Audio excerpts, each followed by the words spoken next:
조선일보 대선주자 여론조사에서 반기문 총장이 압도적인 1위를 차지했습니다. 사드 배치는 60% 가까이 찬성한다고 답했습니다. 청와대가 김재순 농림부 장관 해임안을 수용할 수 없다고 공식 발표했습니다. 내일 시작되는 20대 국회 첫 국정감사는 시작부터 파행 조짐을 보이고 있습니다. 카센터 사장이 차량 수리 문제로 말다툼을 벌이다 불을 내 30대 고객이 숨졌습니다. 김영란법 시행 직후인 다음 달부터 골프장 예약 절벽 현상이 나타나고 있습니다. 정부는 골프장 개별 소비세를 없앨 방침입니다. 여자친구 신체를 몰래 촬영한 혐의를 받고 있는 가수 정준영 씨가 영상은 합의하에 촬영된 것이라고 밝혔습니다. 시청자 여러분 안녕하십니까? 9월 25일 뉴스쇼판 먼저 대선 지지율 여론조사 결과부터 시작합니다. 조선일보와 미디어 리서치 여론조사 결과 차기 대선 후보 지지율에서 반기문 유엔 사무총장이 여전히 1위를 달리는 것으로 조사됐습니다. 3자 구도로 대선이 치러질 경우를 가정했을 때 어떤 야권 후보가 나와도 모두 1위를 차지했습니다. 다만 정권 교체를 희망한다는 응답이 과반을 넘어 반 총장이 새누리당 후보로 나왔을 때 어떤 결과로 이어질지는 좀 더 지켜봐야 할 것 같습니다. 먼저 김명우 기자가 보도합니다. 내년 12월 대선에서 반기문 유엔 사무총장이 대통령이 되는 게 좋다고 생각한 사람이 가장 많았습니다. 조선일보와 미디어 리서치 조사 결과 반기문 총장이 27.4%로 1위, 더불어민주당 문재인 전 대표가 16.5%로 2위, 국민의당 안철수 전 대표는 8.2%로 3위, 박원순 서울시장 4.4%로 4위를 달렸습니다. 지난 3월 조사 때보다 반 총장 지지도가 5.6%포인트 올랐습니다. 여권 단일 후보 적합도에서도 반 총장이 1위에 올랐습니다. 반 총장은 30.5%로 선두였고 유승민 의원은 14.2%로 2위를 차지했습니다. 야권 단일 후보 적합도에선 문재인 전 대표가 24.7%로 1위, 안철수 전 공동대표 2위였습니다. 3자 대결 구도에서도 반 총장은 모두 1위였습니다. 반 총장을 새누리당 후보로 가정했을 때 더민주 후보가 문재인, 박원순, 안희정, 누구더라도 모두 반 총장이 앞서는 것으로 조사됐습니다. 그러나 3자 대결에서 새누리당 후보가 다른 사람이 되면 모두 문재인 전 대표가 1위였습니다. 반 총장이 수위를 달리는 가운데 차기 대선에서 정권 교체를 희망한다는 응답은 53.1%로 과반을 넘었습니다. TV조선 김명우입니다. 여론조사 결과 좀 더 살펴봅니다. 우리 국민 10명 중 6명 고고도 미사일 방어체계 사드의 한반도 배치에 찬성하는 것으로 나타났습니다. 한미 군 당국은 사드 배치 부지로 성주 골프장을 사실상 확정한 것으로 전해집니다. 계속해서 김보건 기자입니다. 사드 배치 부지로 경북 성주군의 성주 골프장을 사실상 확정한 것으로 알려지자 사드 레이더가 향하는 김천 주민의 반대 시위는 갈수록 격해지고 있습니다. 한미 군 당국은 국방부와 합동참모본부의 국정감사가 끝나는 오는 27일 이후 성주 골프장을 최종 부지로 발표할 예정인 것으로 알려집니다. 여론은 사드 배치 찬성 쪽에 쏠려 있습니다. 북한의 미사일 공격을 막기 위해 사드를 배치해야 한다는 주장에 찬성한다는 의견이 58.8%로 반대보다 2배 가까이 많았습니다. 특히 사드 찬성 의견은 논란이 있는 대구 경북이 68.7%로 가장 높게 나왔습니다. 대선 후보 지지자별로는 반 총장 지지자 79.7%가 사드 배치에 찬성했지만 더민주 문 전 대표 지지자는 27.7%만 찬성했습니다. 북한의 5차 핵실험 이후 여권 일각에서 주장하는 핵무장론에 대해서도 찬성한다는 답변이 51.5%로 과반을 넘었습니다. 연령대별로는 50대 이상에서 찬성 여론이 높고 40대 이하는 반대가 높았습니다. 핵무장 방식을 두고는 독자적으로 핵무기를 개발해야 한다는 답변이 56.1%로 과반을 넘었고 전술핵을 도입해야 한다는 의견은 40.8%였습니다. TV조선 김보건입니다. 네, 북한이 반기문 유엔 사무총장에 대한 실명 비난에 나섰습니다. 아주 이례적입니다.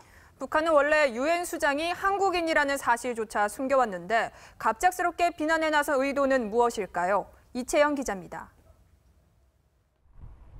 북한 대남기구 조국평화통일위원회가 반기문 유엔 사무총장을 공개적으로 위협했습니다. 제재 노름에 계속 가담하며 못되게 놀아댄다면 그 대가를 값비싸게 치를 수밖에 없다는 것을 똑똑히 알아야 한다. 또 직함없이 반 총장의 실명을 언급하며 미국의 하수인이자 박근혜 정권의 꼭두각시라고 막말을 퍼부었습니다.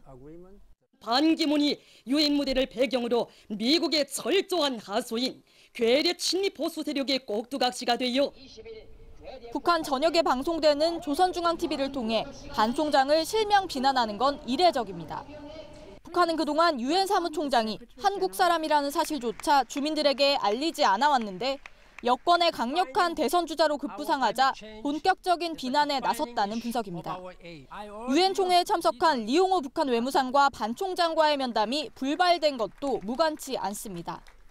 그 수장으로서 뭐 이용호 정도 만나가지고 뭐 나눌 대화도 없고 얻어낼 성과가 없기 때문에 안 만나는 게 오히려 모양새가 좋다. 이런 차원에서 남부 아프리카의 보츠와나도 북한이 유엔 회원국 자격이 없다며 외교 단절을 선언하는 등 리용호는 결국 빈손으로 귀국할 전망입니다.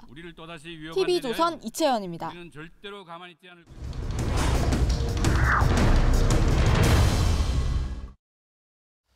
자, 판포커스 꼬여가는 김재수 장관 해임 정국을 좀 들여다보겠습니다. 먼저 청와대입니다. 박근혜 대통령은 김재수 농림축산식품부 장관 해임 건의안을 수용하지 않기로 결정을 했습니다. 이유는 직무 능력과 무관한 정치 공세라는 겁니다. 정국을 정면 돌파하겠다고 선언한 겁니다. 청와대 나가 있는 취재기자 연결하겠습니다. 엄성석 기자, 청와대 공식적 해임 수용 거부 확실한 거죠? 네. 오늘 오후 청와대는 공식 보도자료를 내고 박근혜 대통령이 야당 주도로 국회를 통과한 김재수 농림축산식품부 장관 후보자에 대한 장관에 대한 해임 건의안을 받아들이지 않기로 했다고 공식적으로 발표했습니다. 청와대는 3가지 이유를 들어서 해임 건의안이 문제가 많다면서 조목조목 반박을 했습니다. 청와대는 임명된 지 한 달도 채 되지 않은 장관에게 직무 능력과 무관하게 해임을 건의했다는 점, 인사청문회 과정에서 제기된 의혹은 모두 해소됐다는 점, 더구나 새누리당에선 이번 해임 건의안을 받아들여서는 안 된다고 요청한 점 등을 감안해 박 대통령이 건의를 받아들이지 않기로 했다고 전했습니다. 1987년 개헌 이후 국회를 통과한 해임 건의안을 수용하지 않은 것은 이번이 처음입니다. 야당의 압박 공세에 흔들리지 않겠다는 박 대통령의 단호한 의지로 풀이됩니다. 박 대통령은 이미 어제 열린 장차관 워크숍에서 해임 건의를 일축했습니다. 비상 시국에 굳이 해임 건의의 형식적 요건도 갖추지 않은 농림부 장관의 해임 건의안을 통과시킨 것은 유감스럽습니다. 어제 워크숍 만찬에서 조윤선 문화체육관광부 장관은 돈 안 받고 사회를 보겠다며 분위기를 주도했고, 박 대통령은 비전을 갖고 행하면 기적을 이룬다는 비행기라는 건배사를 소개하며 각종 논란에 대한 정면 대응 의지를 내비쳤습니다. 지금까지 청와대에서 TV조선 엄성섭입니다. 여야 대응을 좀 살펴보겠습니다. 새누리당은 대야 전면전에 돌입했습니다. 오늘도 밤 10시에 긴급 의총을 열고 당장 내일 국정감사 보이콧과 정세균 국회의장에 대한 형사 고발을 논의하겠다는 입장입니다. 야 3당은 여당이 민생을 포기했다면서 물러서지 않고 있습니다. 국회 취재기자 연결하겠습니다. 박세영 기자, 국회 일정 차질 불가피한 상황입니다.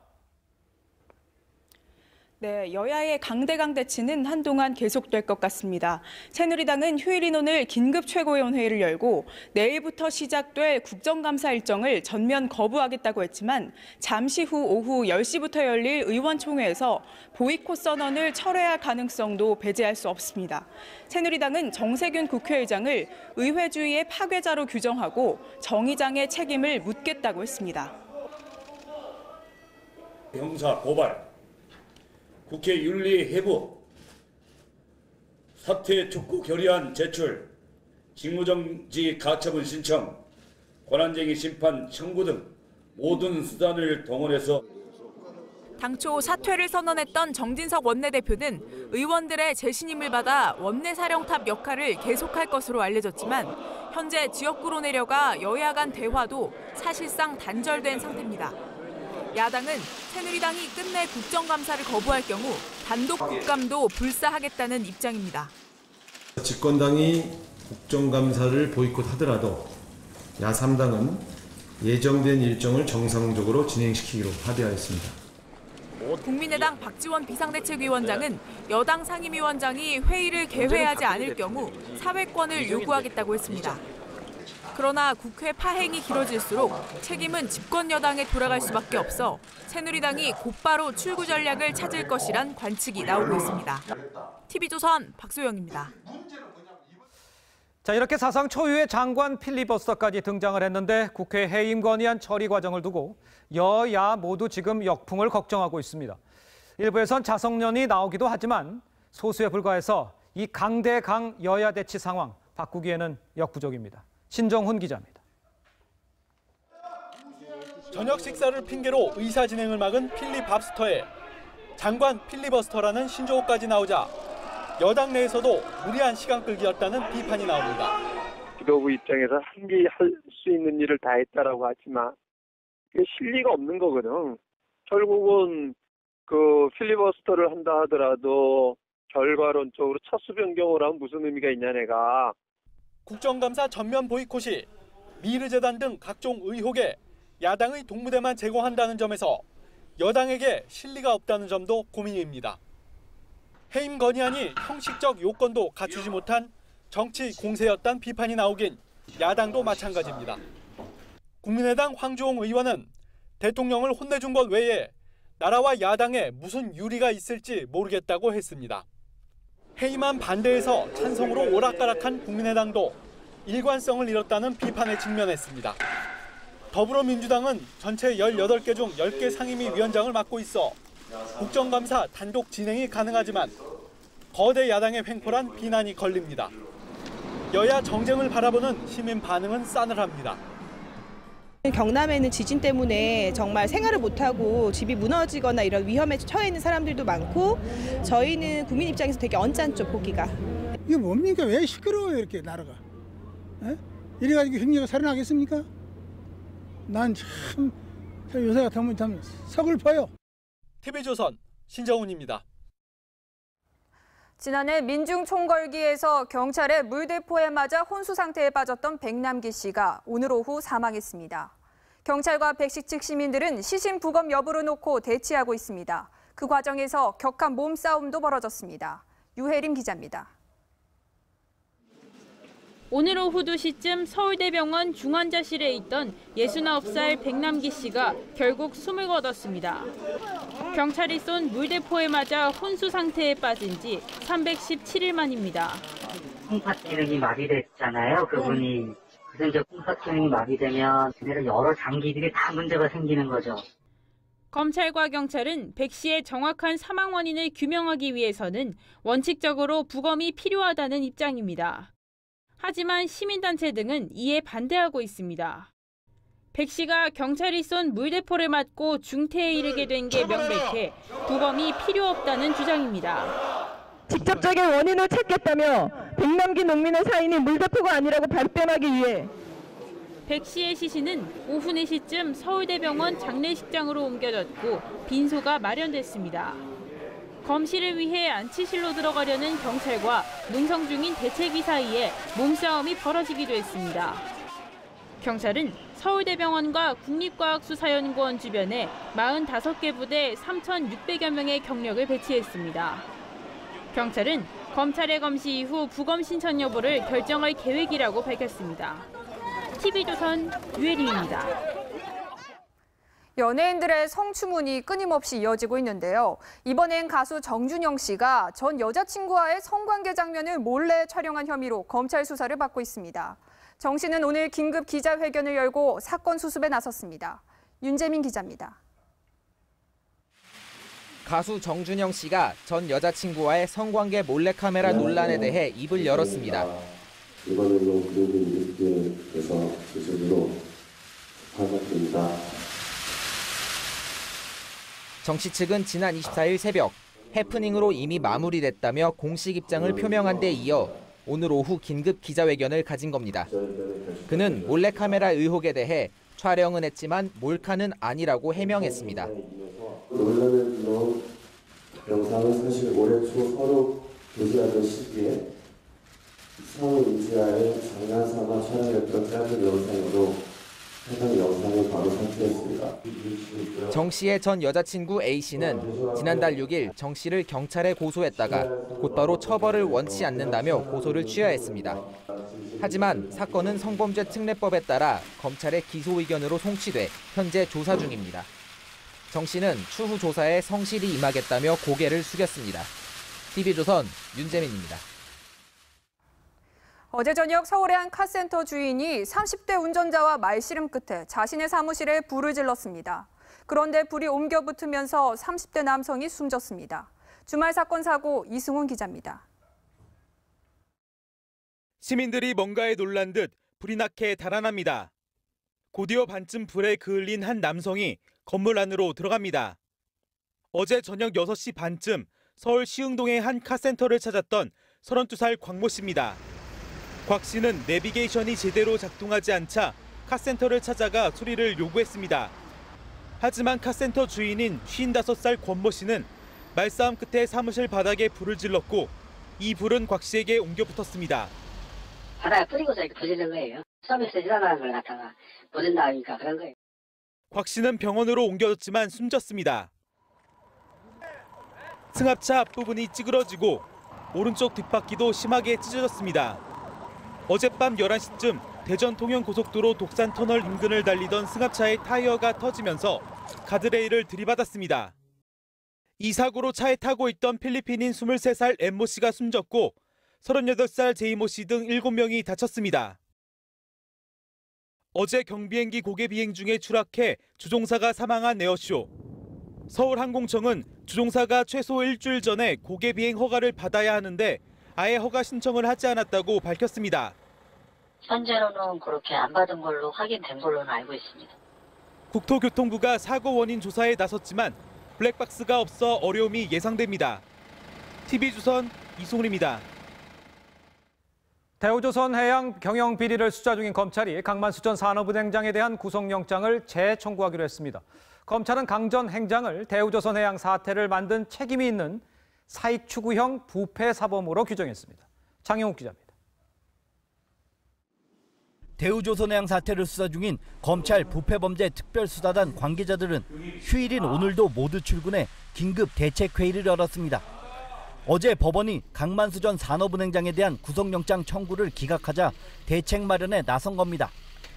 검찰 관계자는 영장 청구를 기각한 법원의 결정을 수긍할 수 없다며 구속영장을 재청구할 것이라고 밝혔습니다. 검찰은 강 전 행장을 사익 추구형 부패사범이라고 규정할 정도로 혐의를 확신하고 있습니다. 검찰은 지난 2011년 강 전 행장이 남상태 전 대우조선 사장의 개인 비리를 눈감아주는 대가로 지인 업체에 100억 원 상당의 투자와 일감을 몰아주도록 한 정황과 관련자 진술을 확보했습니다. 또 고교 동창이 경영하는 한성기업과 관계사에 240억 원대의 특혜 대출을 해주고 1억 원이 넘는 금품과 법인카드 등을 제공받은 혐의도 포착했습니다. 검찰 관계자는 강 전 행장이 남 전 사장의 비리와 불투명한 회계 시스템 등을 제대로 지적했다면 현재의 대우조선 사태를 예방할 수 있었을 것이라고 지적했습니다. TV조선 장용욱입니다. 네, 검찰이 일명 청담동 주식 부자로 불리면서 투자 전문가 행세를 했던 이희진 씨를 구속 기소했습니다. 주식으로 일군 재산이라며 자랑했던 그 슈퍼카 고급 빌라 모두 개미 투자자들의 눈물이었습니다. 이채림 기자입니다. 최고 시속 400km를 자랑하는 슈퍼카 중의 슈퍼카, 부가티 베이론입니다. 지난해 한 인터넷 방송에 출연한 이희진 씨는 국내에 이 차를 소유한 사람은 자기뿐이라며 자랑했습니다. 얼마 전에 회장님 다른 데가 40억에 팔려고 그랬는데 내가 그래서 안 판다고. 수영장과 영화관에 5만 원권으로 가득한 액자까지. 이 씨의 집은 호화 그 자체입니다. 이 씨는 재력을 과시하며 장외 주식 투자를 권해왔습니다. 수천 명이 유명세를 믿고 장외 주식 150억 원어치를 샀습니다. 알고 보니 자신이 헐값에 사들인 주식을 개미 투자자들에게 비싸게 되파는 사기였습니다. 이 씨는 또 투자 수익을 보장해준다며 240억 원을 모은 뒤 돌려주지 않았습니다. 검찰은 이 씨의 300억 원대 부동산과 슈퍼카 등에 대해 추징 보전을 청구하고 이 씨를 재판에 넘겼습니다. 이 씨와 동업해온 동생 이희문 씨도 같이 구속 기소됐습니다. 개미 투자자들을 속여 자기 배를 불려온 자칭 청담동 주식부자. 결국 법의 심판을 받게 됐습니다. TV조선 이채림입니다.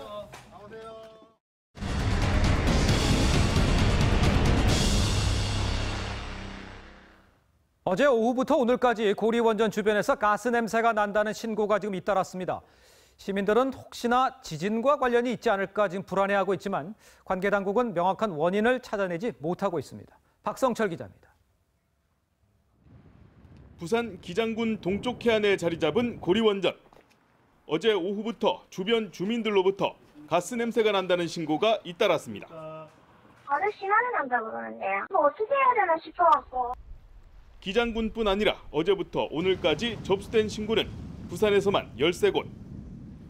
지난 7월 부산 전역에 가스 냄새가 진동했던 기억에 최근 지진 파동까지 겹치면서 부산 시민들의 불안감이 가중되고 있습니다. 찾아 가면 불안하고 많이 불안하고 제가 아파지 뭐 다른 거 가지 고리원전 측은 원전과 무관하다고 밝혔지만 냄새의 원인은 오리무중입니다. 지난달 30일 포착된 울산 태화강 숭어대 출연도 아직 명확한 원인이 밝혀지지 않았습니다.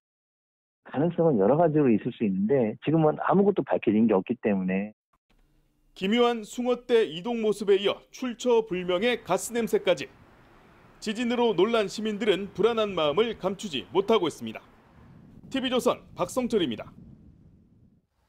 네, 서교동 화재 의인이죠. 안치범 씨의 행동을 많은 사람들을 숙연하게 합니다. 그런데 어제 새벽 발생한 쌍문동 아파트 화재 현장에서도 더 큰 피해를 막은 숨은 의인이 있었습니다. 이다솜 기자입니다. 하얀 국화꽃 한 송이가 화단 위에 놓여 있습니다. 어제 새벽 서울 쌍문동 아파트에서 발생한 화재로 아버지 46살 이모 씨와 이 씨의 두 딸이 숨졌습니다. 현장을 가까스로 빠져나온 아들과 어머니는 가족을 구하려 했지만 가득 찬 연기 때문에 더 이상 손을 쓸 수 없었습니다. 다른 방에서 나와서 이제 엄마랑 같이 불 끄려고 한 거죠. 불이 나자 12층에 사는 김경태 씨는 가족들을 밑으로 대피시키고 다시 현장으로 올라갔습니다. 김 씨는 12층에서 1층까지 걸어 내려오며 집집마다 현관문을 두드리고 대피하라고 소리친 것으로 전해졌습니다. 문을 두들더라고. 그래서 우리도 덤달아서 잠자다가 나온 그대로 그 모습 그대로 막 쫓아내 내려왔죠. 더 큰 참사를 막을 수 있었던 또 다른 요인은 아파트 경비원 임모 씨의 침착한 대처 때문이었습니다. 임 씨는 1층에 있는 도시가스 밸브를 모두 잠근 뒤 통로를 돌아다니며 주민들을 대피시켰습니다. 공관장이라는 분이 가스는 차단시켜요. 근무 아닌데 저쪽이 일이 오셔가지고 차단하고. 의인과 같았던 두 사람의 행동 때문에 더 큰 화를 면할 수 있었지만 정작 본인들은 해야 할 일을 했다며 한사코 인터뷰를 피했습니다. TV조선 이다솜입니다. 김영란법 시행이 앞으로 사흘 남았는데요. 이 마지막 주말 골프장은 아침 일찍부터 붐볐습니다. 하지만 매출 감소 우려로 골프업계의 신음은 깊어만 갑니다. 최수용 기자입니다. 고급 승용차에서 줄줄이 골프백을 내립니다.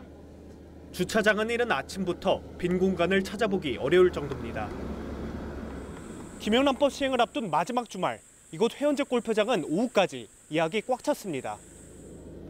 하지만 당장 다음 주부터는 걱정입니다. 예약률이 이번 달보다 10% 넘게 떨어졌기 때문입니다. 예약률이 떨어지는데 김영란법 때문에 영업 좀 힘들겠다 이래. 일부 기업엔 김영란법 시범 케이스에 걸리지 않도록 각별히 주의하라는 지침이 내려졌습니다. 또 주요 접대 대상인 공무원 등도 골프장 출입 자체를 꺼리는 분위기입니다. 그래가지고 골프 치는 거를 다들 금지하고 있는 분위기예요. 골프로 접대하는 거는 어려울 것 같습니다. 골프장 업계는 앞으로 15%가량 매출 타격을 입을 것으로 내다보고 있습니다. 평일 그린피만 14만 원인 수도권의 한 골프장은 할인 상품까지 내놓고 비상 경영에 들어갔습니다. 다 해서 11만 원. 이게 조식이랑 카트비랑 그린피 포함되어 있습니다. 무기명 회원권 비중이 많아 접대용으로 각광받던 회원제 골프장 가운데 일부는 퍼블릭 골프장 전환을 고심하고 있습니다. 여기에다 골프용품 업체 역시 파격 세일에 나서는 등 김영란법 시행에 맞춰 골프업계가 바짝 몸을 낮추고 있습니다. TV조선 최수용입니다.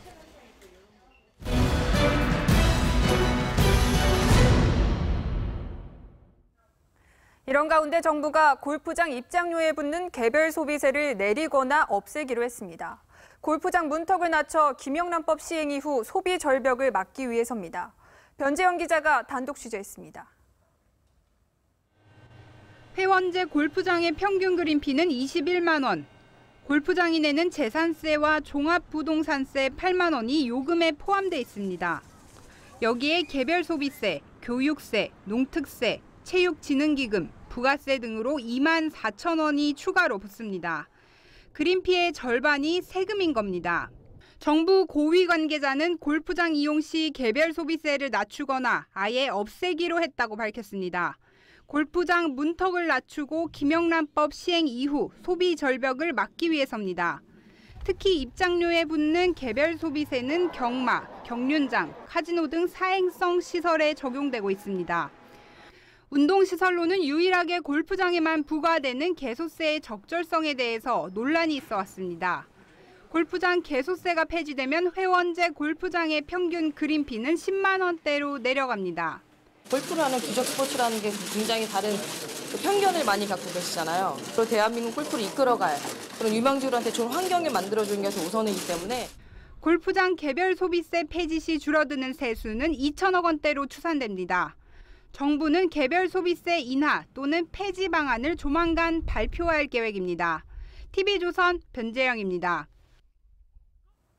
최근 조명기구의 대세는 LED죠. 효율이 높아 수요가 갈수록 늘고 있는데 LED 조명 가운데 상당수 부적합 제품이 적발됐습니다. 이름만 들어도 알만한 네로라 하는 회사들 제품입니다. 권은영 기자입니다. 대형 전자제품 마트에서 백열 전구는 아예 없어졌습니다. 소비자들이 전력 효율이 높고 수명이 긴 LED를 찾기 때문입니다.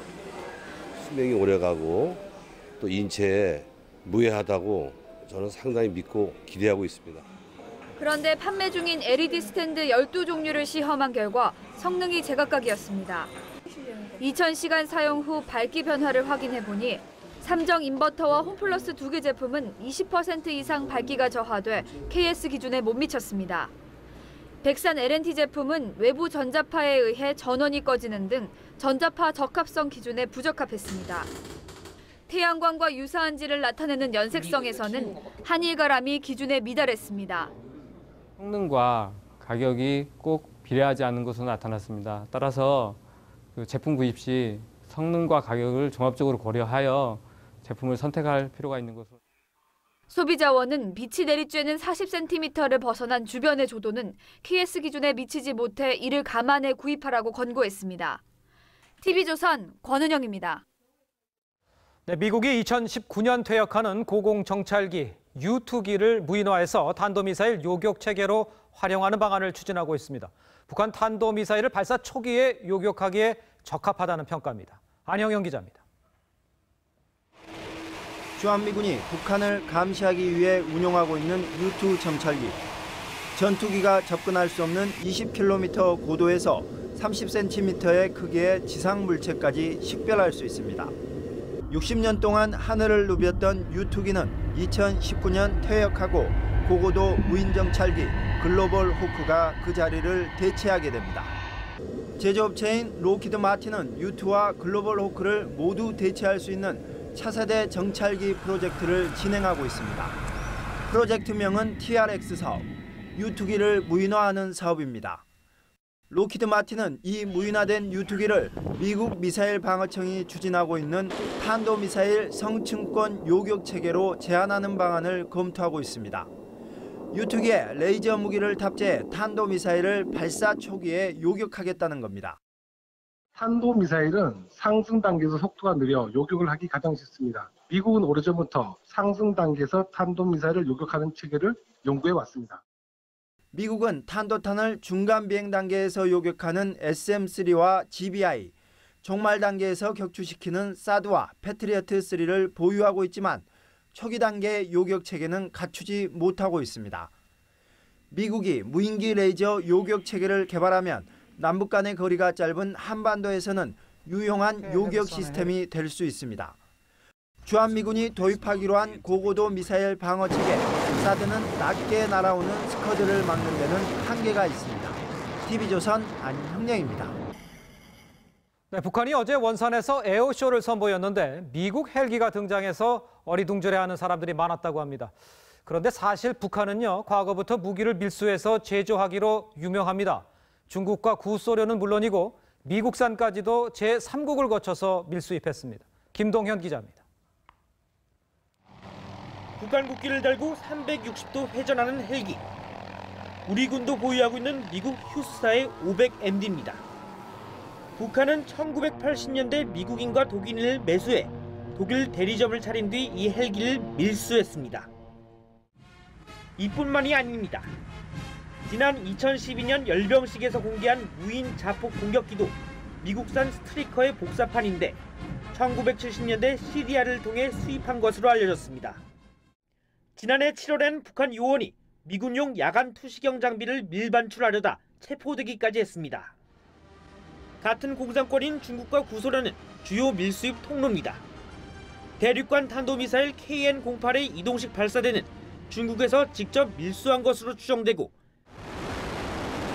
중거리 탄도미사일 무수단과 잠수함 탄도미사일 북극성은 구소련의 R-27 미사일을 기반으로 하고 있습니다.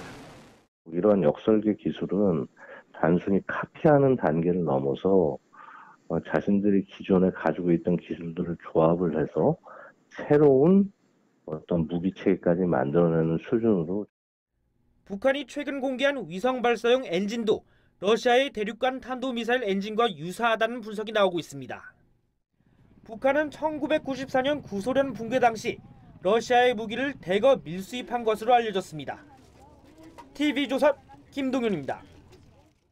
네, 북한 5차 핵실험으로 현재 유엔에서 추가 대북 제재가 논의되고 있지만 두만강이 맞닿고 있는 훈춘 지역에서는 북중 교역을 위한 다리 확장 공사가 한창입니다. 대북 제재 속에서도 북중 교역액 크게 증가하고 있습니다. 윤동빈 기자입니다.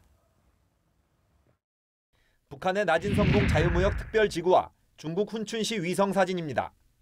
2차선에서 4차선으로 다리 확장 공사가 절반 이상 진행됐습니다. 북한 나선 세관과 중국 훈춘 세관도 증축 공사가 한창입니다. 다리가 완공되면 북한과 중국을 오가는 화물량이 더욱 증가할 것으로 보입니다. 북한과 중국 간 무역은 기존 대북 제재 속에서도 활발하게 이루어져 왔습니다. 지난달 북중 무역액은 6억 2천만 달러로 지난해 8월보다 오히려 30% 증가했습니다. 북한은 8월 한 달 동안 중국에 석탄을 수출해 1억 1천만 달러 수입을 올리기도 했습니다. 우리 정부는 지난 23일 열린 한중 육자회담 수석 대표 회동에서 북중 육로 교역 중단을 요청했지만 중국 측은 부정적 입장을 보였습니다.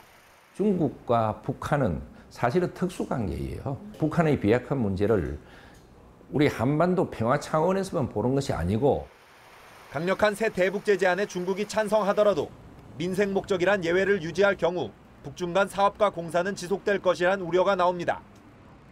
TV조선 윤동빈입니다. 네, 미국 대선의 최대 분수령이 될 첫 TV 토론이 지금 하루 앞으로 다가왔습니다.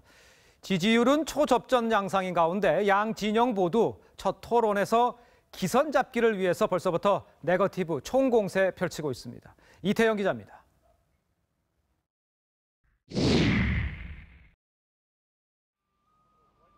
현지 시각 내일 밤 미국 대선 1차 TV 토론이 열립니다. 뉴욕타임스는 약 1억 명이 이 토론을 시청할 것으로 내다봤습니다. 프로풋볼 단판 결승전 슈퍼볼이나 프로농구 NBA의 결승전보다 더 많은 시청자입니다. TV의 달인으로 불리는 트럼프는 유세 일정을 소화하는 여유를 보였고 힐러리는 참모들과 토론 최종 준비에 몰두했습니다.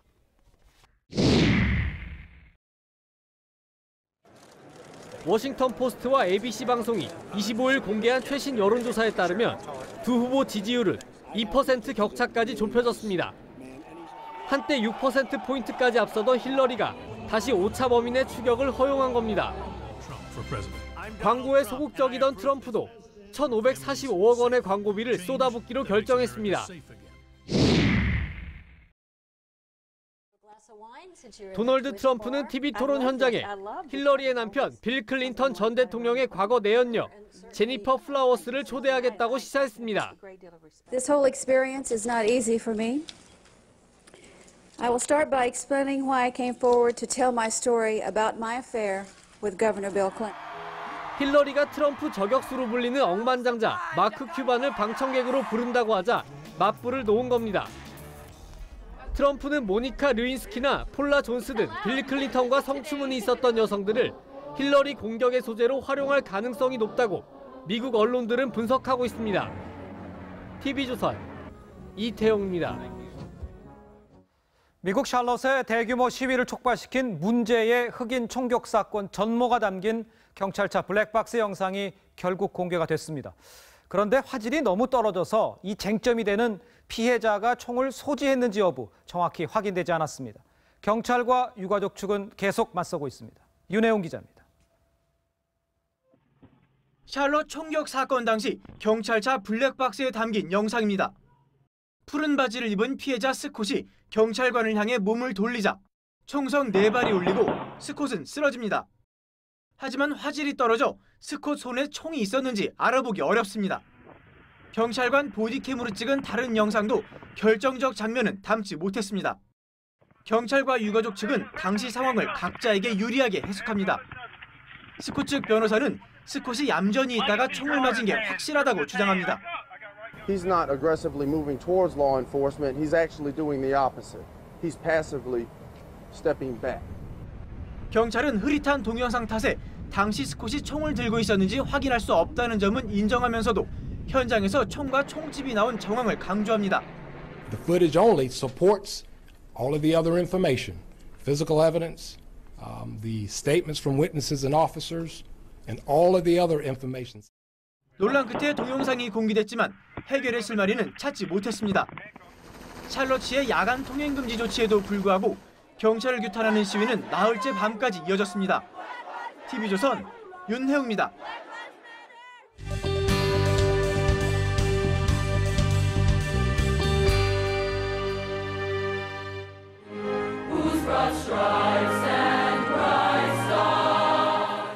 합창단이 부르는 미국 국가가 아름답게 울려 퍼집니다. 오바마 대통령 부부와 함께 전직 대통령들, 유명 흑인 연예인들까지 한자리에 모였습니다. 워싱턴 DC에 자리 잡은 국립흑인역사문화박물관의 개관을 축하하기 위해서입니다. It's not the underside of the American story. It is central to the American story. 박물관은 아프리카에서 노예로 건너와 시민이 되기까지 미국 흑인들의 영욕의 역사를 담고 있습니다. 사람들이 맨손으로 무너진 건물 잔해를 파헤칩니다. 흙먼지 범벅이 된 어린아이가 끌려 나옵니다. 병원에선 피투성이가 된 사람들이 바닥에서 신음하고 있습니다. 시리아 알레포가 휴전이 깨진 후 시리아군과 러시아의 공세에 죽음의 도시로 변했습니다. 이틀 동안 200번의 공습으로 민간인 100여 명이 숨졌습니다. 반기문 유엔 사무총장은 성명을 내고 민간인 무차별 공격을 전쟁 범죄라고 규탄했습니다. 한 남성이 아찔한 다리 위에서 옥색빛 강아래로 그림처럼 뛰어듭니다. 숨죽이며 지켜보던 2만 명의 관람객들이 박수와 함성을 쏟아냅니다. 헤르체고비나 모스타르의 28m 다리 위에서 절벽 다이빙 월드 시리즈가 열렸습니다. 올해 두 번째로 열린 이 경기는 큰 인기를 끌면서 내년에는 일본에서 개최될 예정입니다. TV조선 김혜민입니다. 테크노 골리앗 최용만이 노장 마이티모를 상대로 1라운드 KO패를 당했습니다. 제대로 된 공격 한번 보여주지 못한 조일전에 팬들은 크게 실망했습니다. 김지수 기자입니다. 9년 만에 국내 복귀전. 최용만은 마이티모보다 10살이나 어렸고 체격도 우세했지만 이 두 가지는 그저 숫자에 불과했습니다. 상대 전적 1승 1패. 최용만은 경기 초반 탐색전을 펼치며 신중한 자세를 보였습니다. 하지만 그게 전부였습니다. 노장 마이티모의 일방적인 공격에 방어하기 급급했고 신장의 우위를 이용한 이렇다 할 공격 한 번 제대로 펼치지 못했습니다. 결국 상대의 강력한 오른손목에 맥없이 주저앉았습니다. 1라운드 4분 6초 만에 KO패였습니다. 수준 이하의 경기력에 팬들의 실망감은 더욱 컸습니다. 공격 한 번 하지 못하는 모습이 창피하다며 은퇴하라는 비난도 이어졌습니다. 그냥 아쉬워요. 너무 아쉽고 그냥 한 번만 더 기회 준다 그러면은 그리고 한때 정상급 선수들이 즐비한 세계 무대에서 활약했던 테크노 골리앗 최용만. 2008년 뇌종양 수술 이후 저하된 기량을 좀처럼 끌어올리지 못하면서 평범한 장신 선수로 전락했습니다. 뼈를 깎는 노력 없이는 냉정한 격투기 무대에서 살아남을 수 없습니다. TV조선 김지수입니다. 프로배구 현대캐피탈이 코보컵에서 OK저축은행을 3대 0으로 꺾고 조별리그 첫 승을 거뒀습니다. 다시 보는 챔프전으로 관심을 모은 오늘 경기에서 현대캐피탈 문성민, 박주영이 29점을 합작하며 팀의 완승을 이끌었습니다. 디펜딩 챔피언 OK저축은행은 주포 송명근과 마르코의 공백을 드러내며 2연패에 빠졌습니다.